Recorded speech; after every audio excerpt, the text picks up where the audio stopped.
दोस्तों चाहे आपको किसी सब्जी की चटनी बनानी हो या फिर कोई जूस, आप सभी इस मिक्सर का यूज़ तो करते होंगे। लेकिन दोस्तों शायद आप यह नहीं जानते होंगे कि आखिर फैक्ट्री में इन मिक्सर ग्राइंडर को कैसे बनाया जाता होगा। तो चलिए दोस्तों हम आपको दिखाने वाले हैं मिक्सर की मैन्युफैक्चरिंग।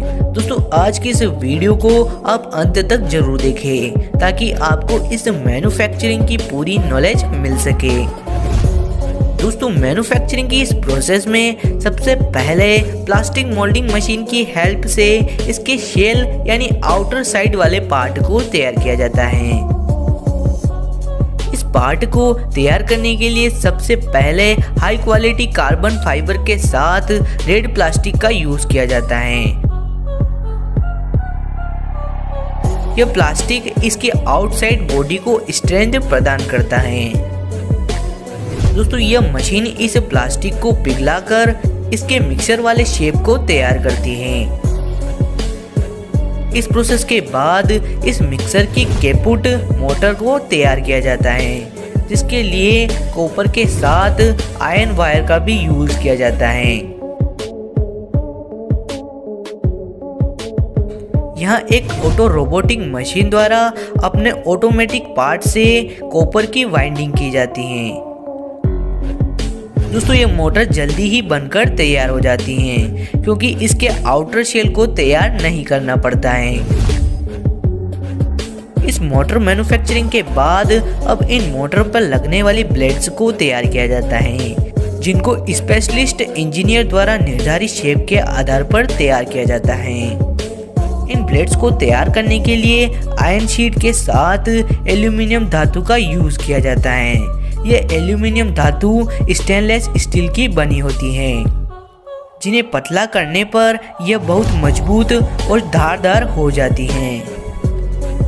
फाइनली इन ब्लेड्स को शाफ्ट माउंट पर असेंबल कर दिया जाता है, जिसे बाद में मिक्सर ब्लेंडर के साथ अटैच किया जाएगा।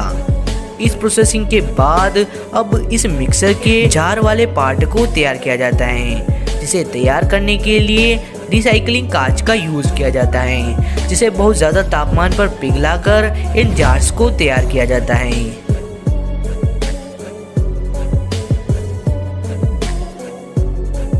अगली प्रोसेसिंग में अब इन मिक्सर के ब्रेन यानी मदरबोर्ड को तैयार किया जाता है, जो मोटर की पावर को बढ़ाता है और कम करता है।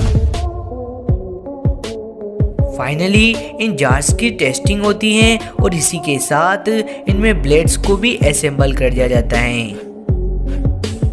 इस फुल प्रोसेस के बाद अब इस मिक्सर की संपूर्ण असेंबलिंग की जाती है, जिसमें स्विचेस, मोटर, वायर सभी को अटैच कर दिया जाता है। अब फाइनली इन सभी की टेस्टिंग करके इन्हें सेलिंग के लिए भेज दिया जाता है। सबसे पहले आइसक्रीम का सफर डेयरी फार्म से शुरू होता है। अलग अलग फैक्ट्री में अलग अलग डेयरी फार्म होते हैं। यहाँ मवेशियों का ध्यान रखने के लिए एक्सपर्ट डॉक्टर की टीम होती है। इसके बाद मवेशियों से दूध निकालने के पश्चात इसे फैक्ट्री फार्म तक ले जाया जाता है। इसके बाद इस फैक्ट्री में दूध की गुणवत्ता को विशेष उपकरणों की सहायता से मापा जाता है। इसके बाद इस दूध को मिल्क स्टेशन से जोड़ा जाता है। फिर इस कच्चे दूध को विशालकाय स्टोरेज साइलोज में पंप के द्वारा पहुंचाया जाता है। अशुद्धियों को छानने के बाद दूध को ऑटोमेटिक सेपरेटर में पहुंचाया जाता है, जहां इसे बहुत तेजी से घुमाया जाता है, जहां क्रीम अलग हो जाती है यानी गाढ़ी हो जाती है। इसके बाद इस क्रीम को 10 डिग्री सेंटीग्रेड तापमान वाले पात्र में रखा जाता है। इसके बाद इसे आइसक्रीम बनाने के लिए आगे भेज दिया जाता है। फिर इस संपूर्ण प्रक्रिया के बाद इसमें चीनी और अन्य सामग्री मिलाकर इसे ब्लेंडर द्वारा मिक्स किया जाता है।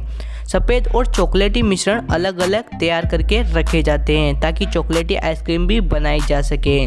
चॉकलेटी फ्लेवर में उच्च श्रेणी के कोको फ्लेवर का इस्तेमाल किया जाता है।